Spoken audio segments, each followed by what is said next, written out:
Hey guys, so I'm finally doing a video on this this vintage Zero fan from not sure when, but this fan, so essentially this fan, but just let me know in the comments, but when this fan was made, anyway, so I got this fan at an antique store. At the same antique store I got my Westinghouse Lively Air and the little unknown branded one.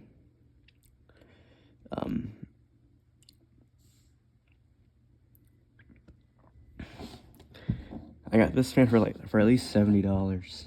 And this fan overall it looks to be in pretty decent condition. It's definitely in better condition than the unbranded one that I have at my dad's house. You guys should have seen the before and after restoration of that fan, because it was kind of insane overall. But onto this fan. This fan is a little bit cheaper, but it's in better condition. At like $70. The other one was like $110.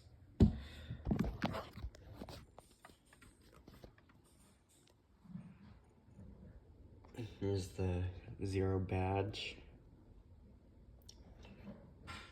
The blades. The blades are like, they have a nice paint job. It's not the greatest. It's not the worst. There's the base. The paint job is actually really nice on this fan overall. Even the cage is green as well. The badge would have been orange if, like other Zero fans that are made, they would have had this orange colored badge. And then I also saw another antique store, like by the antique store that I got this one. It's a different antique store, I'm not sure it's by, but I saw like this 10-inch Manning Bowman fan. It's a 10-inch fan, but it was a little bit bigger, but it looks very similar to this one. Here's the back of it. It's got a very nice, the back of the fan looks really nice right now. It's got the chrome motor housing, which is original. Down to see, I mean, it's not super reflective. I mean, yeah, but the back of the blades, the paint job is much nicer. And the base is nice too. The larger Zero fans that I've seen, like the 10-inch to the 12-inch ones, they would have had like, the base would be here, the front part would be here, and that's the back part. But yeah, and also like the 10-inch one, no, not the 10, the 12-inch one would also, and for the cord, which is actually, it is original, as you can see, is in pretty good condition compared to the original cord that the other fan had, the unbranded one. Just to describe it, kind of looks more like Better Homes and Gardens.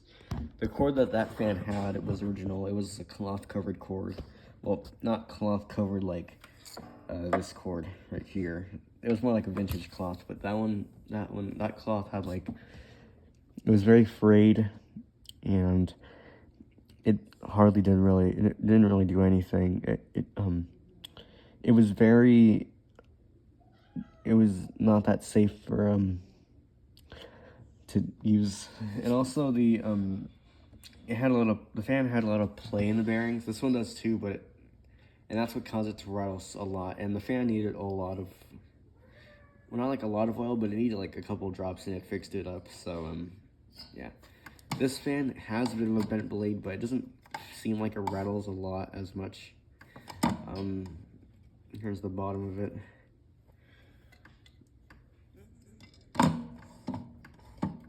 And also for Vintage Fan Collection 1939, here's this fan. Better Homes and Gardens. Table fan. So now I'm going to go ahead and plug the fan in, and we're going to see how it works.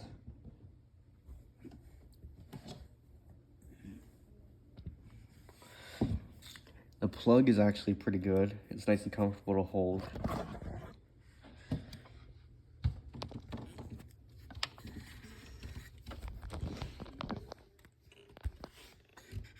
Okay, hold on. This is not gonna be easy, but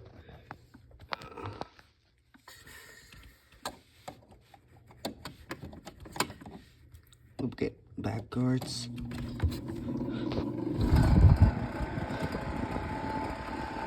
There we go. Now it's working.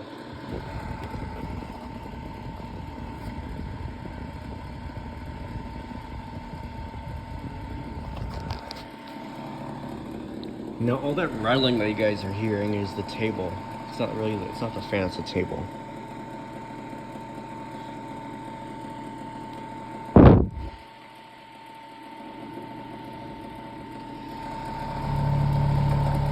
can kind of hear the vibration movements on the table. Yeah, and then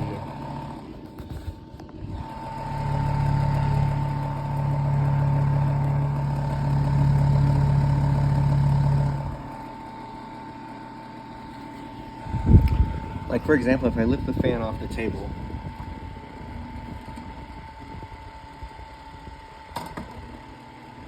yeah, you can kind of hear it a little bit more.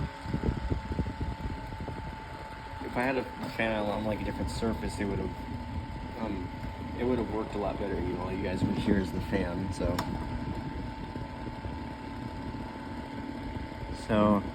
that's about it for this one. So I'm gonna go ahead and unplug it.